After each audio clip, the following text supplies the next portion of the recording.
A young woman vanishes after a late-night text message, and days later, family friends make a gruesome discovery. Now a man is behind bars, but here's the twist. He isn't charged with murder, and police say this case is far from over. I'm Angenette Levy, and this is Crime Fix.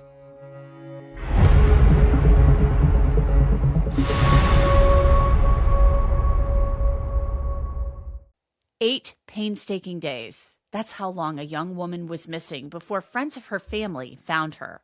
Not police, not search dogs, her own family's friends. According to police, Karen Deann Hollis vanished from Northport, Alabama in the middle of the night, and now a man is sitting in jail. But here's what we don't know. What actually happened to her? And how is this guy even connected to her? Those are the questions that keep this case from making any sense at this point, because the charge against him, it's not murder. It's something else entirely. But according to the Tuscaloosa Violent Crimes Unit, this investigation, it's still ongoing, and they say additional charges could be filed or even upgraded. And we've got the details to go over that could impact this investigation. Her last text message. We've got what her boyfriend says happened. And most importantly, how Karen's body was found. I'll tell you about the key electronic evidence that led them to that discovery. But let's back up, because this one, it's a lot. This is Karen Hollis. She was 23 years old, blue eyes, blonde hair, 5'6", about 100 pounds. According to the Alabama Law Enforcement Agency, she was last seen May 8th around midnight in Northport, Alabama. That's about 60 miles from Birmingham. Now here's something police released that matters. They say Hollis had a medical condition, one that could impair her judgment. So when she didn't come home, her family quickly became worried. Her sister was the one who reported her missing, telling local media, quote, "I have not felt good. I haven't eaten. I haven't been able to sleep. I haven't been able to do anything because I'm worried about her safety."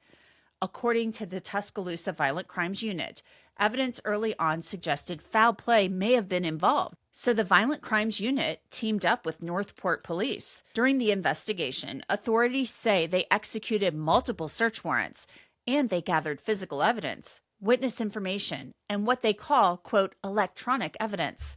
A person of interest was identified, but at that point, Karen had not been located. So they had a suspect, but no body. Now, during all of this, we've learned more about what happened leading up to Karen's disappearance. Her boyfriend, Zachary Slaughter, told CBS 42 that Karen actually texted him around 11 p.m. and said she was going to the store to get a Reese's peanut butter cup and that she didn't feel good. And that's the last thing he says she ever texted him. Zachary told CBS 42 he tried to call Karen at 4 in the morning when he woke up, but she didn't answer. Then at 5 a.m., detectives were knocking on his door. Slaughter told the New York Post that cops showed up and considered him a suspect. He also told CBS 42 that a bail bondsman had instructed him not to contact Karen Hollis because of a previous domestic violence charge, though we could not verify that previous history ourselves. But Slaughter says they had actually reconciled. He told the outlet, "I was one phone call away and she never got the opportunity, and I wasn't there." So that's where things stood. Police had a person of interest, but no body and no answers for the family until May 16th, 8 days after Karen disappeared. According to the Alabama Law Enforcement Agency and Northport Police, it wasn't officers who found her. It was friends of Karen's family. They were searching an area in Greene County, an area that, according to the Violent Crimes Unit, was identified through electronic evidence. A friend of Karen Hollis's family told 6 News that her family got a cell phone ping from her phone in Greene County, so they went to search for Karen there on Sunday. Jesse Dixon told 6 News he could only see Karen's feet, and the rest of her body was covered in a large black garbage bag. A person of interest was detained immediately. That's this man, Randall Lendell Dejourney. He's 44 years old, and right now he's sitting in the Tuscaloosa County Jail on a $15,000 cash bond. But the charge? Abuse of a corpse. AL.com reports that surveillance footage showed Dejourney walking away from the apartment with Karen the night that she vanished. So the question remains, what happened to Karen Hollis after the trip to get the Reese cup? How did she die? And will more charges eventually be filed in her death? According to the Tuscaloosa Violent Crimes Unit, additional charges could be filed or upgraded pending the autopsy results from the Alabama Department of Forensic Sciences. So that autopsy could change everything. Following the grim discovery of Karen's body, her sister took to Facebook writing, "Oh, I miss you. My heart is hurting. We was planning on hanging out again and going fishing. Please tell our brother that I miss him and love him. You forever 23, just like him." And in another post, she wrote, "I want her back so bad, a piece of me left with her." A GoFundMe has also been set up to raise money for Karen's sister and her parents to help bury her and give her the funeral that she deserves. That GoFundMe reads, "She was a beautiful, wonderful angel ripped away from her family way too soon in life. She was everyone's beacon of light and joy, and her laughter was always contagious, and she always found ways to laugh through tough situations. She was always the free spirit, wild child that everyone always loved and enjoyed being around." So the question everyone wants answered, what actually happened to Karen Hollis? We don't know yet, and authorities aren't saying, but we're going to talk to a retired detective commander. He's going to help us understand what this all means and where things could possibly go from here. So there is a lot, and I mean a lot, to unpack with this case. And to help me do that, I want to bring in Will Svilar. He is a retired Chicago PD homicide detective. He has been down this road many, many, many times before. Will, this is a tragic, tragic case. Thanks so much for coming on to talk with me about it. Yeah, awful, awful case. But everything I've read about it, it sounds like, that they pretty much have the right guy. It's just a matter of waiting for a cause and manner of death before they amplify the charges of abuse of a corpse. And let's talk about that. I mean, this to me, the abuse of a corpse charge seems like something that they just are using to hold this guy on. They're saying, okay, we got him for this. Now we just have to do the autopsy, wait maybe for some toxicology to come back. Thank goodness they made quick work of finding her body. So decomposition, obviously was taking place, but they found her rather quickly. So she isn't so decomposed that they shouldn't be able to find out cause and manner of death. Which is 100% what they're looking for, cause and manner. You're absolutely right about the abuse of a corpse charge. Obviously, there is a ton of information. There's a ton of evidence. I was reading there's physical evidence. There's interviews. There is the electronic evidence, which kind of pinpoint the area, tracks the movements of the offender and also of our victim here. So I think that as far as they were easily able to establish probable cause that she was with him and that he moved her. And you don't have probable cause for a murder charge until you have a cause and manner of death, which you're absolutely right. That's what they're waiting on. What's so striking to me about this, and maybe we'll learn more about this as the case moves forward, her family knew right away that something was very, very wrong. And that always, there are a lot of cases where some time might pass before somebody is reported missing, but not in this case. They said she had some type of medical condition that could impair her judgment. What do you think was going on with Karen? Do you think maybe there's maybe a mental health concern or maybe a developmental disability? What do you think is going on there where they knew immediately, oh my gosh, this is not right? Well, it very well could be a mental health thing or a cognitive thing. But what strikes me when I reviewed these reports is her last text to her ex-boyfriend was, "I'm going to get a peanut butter cup." That tells me, it suggests to me that possibly she's diabetic and she's having low blood sugar. That's a good point. That could definitely alter the way you're thinking. I know this because my daughter, who's 25 now, she's been a type 1 diabetic since she's been 7 years old, and we keep candy or whatever, glucose tabs everywhere in all of our cars just in case she starts to go low, because it can absolutely alter the way that you think. That's what struck me as I'm leaning towards diabetic in this. I could be wrong, but that's what that's what it looks like to me. So let's try to connect the dots here. We're playing connect the dots because there's a lot we don't know at this point. Could this be that Karen goes out to get a peanut butter cup because she's got the low glucose? And you and I I mean, we're piecing this together and doing a little bit of Right. speculating here. Hmm. But could it be she just runs out to get this peanut butter cup as she texts the boyfriend, and then somehow this Dejourney guy, Randall Dejourney, meets up with her and sees somebody vulnerable and and abducts her? I mean, is that possibly It is. what It happened is. here? It's absolutely possibly what happened. Like you said, we're speculating, but my understanding is they lived in the same complex, apartment complex. Maybe there was a social aspect of it before, and I just mean, casually passing. I don't mean Mhm. anything other than that. Like you see it's your neighbor, you say hello or whatever. Maybe she's not feeling, and I know the symptoms of low blood sugar. Again, we're speculating on that, but you're very confused. You'll get in the car with anybody. Wow. That's really, really terrifying. So they know right away something is wrong. And, because they were able to identify a suspect so quickly in this case, and because these days cameras are everywhere, are we going to maybe see that there is surveillance footage that plays a huge role in this case, in your view, Will? You are absolutely going to see that. You're going to see, and again, they, like you said, they were very quick to identify this guy as a person of interest.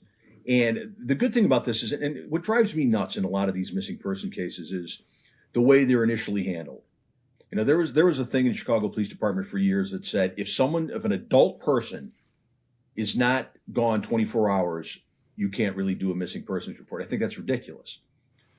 People are starting to come around with the idea of if there's an adult person who doesn't have other factors or there's not other things present, then maybe you wait. But in this case, and in cases like it, I just think you start from the time that they're reported. And if they show up 15 hours later or 10 hours or 20 minutes later, then you just get rid of the case. But you can't lose the time. You can't lose valuable time on the front end of the investigation. And I don't think they did on this. And I think there's a ton of evidence against this guy. Mm. She is found. She's been missing 8 days, and they're able to find her. How do you think they did that? Do you think it was piecing together movements with cell phones, a video, trail? What is your thought as a former detective, a retired detective, about how they were able to find poor Karen's remains? I think this is going to be electronic. I think they pinged her phone. They picked up a phone. I know her phone was found on the side of the road. Um, After it got there was like a alert on someone else's phone saying that there was a crash. I think that's on some people's cell phones or some sort of some sort of a warning that says that there was a crash. They found the phone in that area. Now you have that area to search. And my understanding is there was a search team of civilians who got involved and ended up finding her. So I think this is going to be electronic. They traced her movements. They traced the bad guy's movements, and it brought him to that location. And then just a good old fashioned search. Mm. Her sibling, Karen's sister, has written on Facebook, oh, I miss you. My heart is hurting. We was planning on hanging out and going fishing. Please tell our brother that I miss and love him. You forever, 23, just like him. This family, apparently, this sounds like her brother. Their brother also died at 23. Karen was 23. This family is now enduring a second tragedy, losing a sibling and a child at the age of 23. I can't imagine what this family is going through. So, talk to me about dealing with families, these victims who've lost loved ones, especially children. Will, that has got to be just absolutely emotionally horrific for the families and for the detectives working the cases. It's absolutely the hardest thing to do on this job is making a notification that someone's dead. Um, you can't, you don't, you really, in your heart, you don't want to put yourself in the position that you understand how that feels because you don't want to feel that way. But you absolutely, you have to listen, and people's, and the range of emotion is all over the place. It's anger. It's usually anger initially, and then it's profound sadness, and then as it goes on, the investigation goes on. It's very important to continue to talk to the family, and you just have to. I don't want to say be a sounding board, but you do have to be a sounding board. If they're angry with the way things went down, you got to let them say that. people deal with things in different ways, but it is absolutely the hardest thing to do is to tell somebody, to look somebody in their face and say, I'm sorry that they're gone. So Karen's remains are recovered. They're able to find, the police are able to find her remains. Now the work of finding how she died and why she died is underway. As I mentioned earlier, she was gone. She was missing for 8 days. So depending on the weather conditions and depending on the conditions in which her remains were found, a lot of evidence could still exist on her remains. So tell me what you expect to find or what you could expect to find at autopsy on her body. Like you said, the elements that play a big part in this. You're talking about Alabama mid-May, so you know it's going to be warm. Mm-hmm. And without being too graphic about it, heat accelerates decomposition, and you can lose evidence that way. But in this case, I think a lot of her remains were in a garbage bag, which could preserve things that you may have lost if she was just out in the field, completely exposed.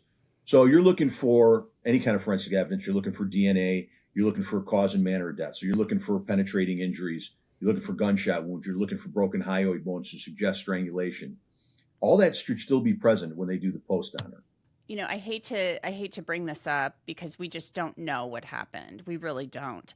But does anything about the circumstances surrounding this? I mean, there's a 20-year age difference between Randall Dejourney and Karen, and she appears, we don't know this because there are no charges for this, but she vanished. It appears that she was taken away. Does anything about the circumstances surrounding this and the fact that she was dead in a garbage bag in the woods suggest to you that she was sexually assaulted? There's always that element. When you talk about it, and again, I don't know the background of the person they arrested. I don't know if there's any violence or anything like that in his background, but there's always that element that you worry about in a case like this when there's someone's found missing and then murdered. I would not be the least bit surprised if there was the sexual assault in this. Again, it's always there. In my experience, in cases like this, it's almost always there. Mm-hmm. They're holding him on the abuse of a corpse charge. The autopsy, a preliminary result could be within a couple of days, depending on the stage of decomposition. How long do you think it'll take for them to potentially upgrade charges? If there's a definitive finding on the post, like you see evidence of a gunshot wound, you see the evidence of a strangulation or stabbing, like we talked about, pretty quick, because then you're going to get your cause and manner. What you're not going to get back anytime soon, could be weeks, is toxicology. So that takes a lot longer. But if on post there's obvious signs that this is a death and it's a death at the hands of another, a homicide, they could charge him as early as hours after the post comes back. Well, it is a heartbreaking case. This family is just absolutely grieving right now. This is a 23-year-old woman, a tiny thing too, 5 feet 6 inches tall, 100 pounds. I mean, so she's little. She's not somebody who probably could fight back. Especially if she's altered, if her state of mind is altered, especially then. Yeah, just a really horrible case. So, Will Svilar, we will keep an eye on it. I really appreciate your time and your expertise as always. And we'll have you back again. Thank you so much. Thanks for having me. So again, Randall Dejourney is being held on that abuse of a corpse charge on a $15,000 bond. We'll let you know if anything changes with the charges in this case. And please pray for Karen Hollis's family. And that's it for this episode of Crime Fix. I'm Angenette Levy. Thanks so much for being with me. I'll see you back here next time.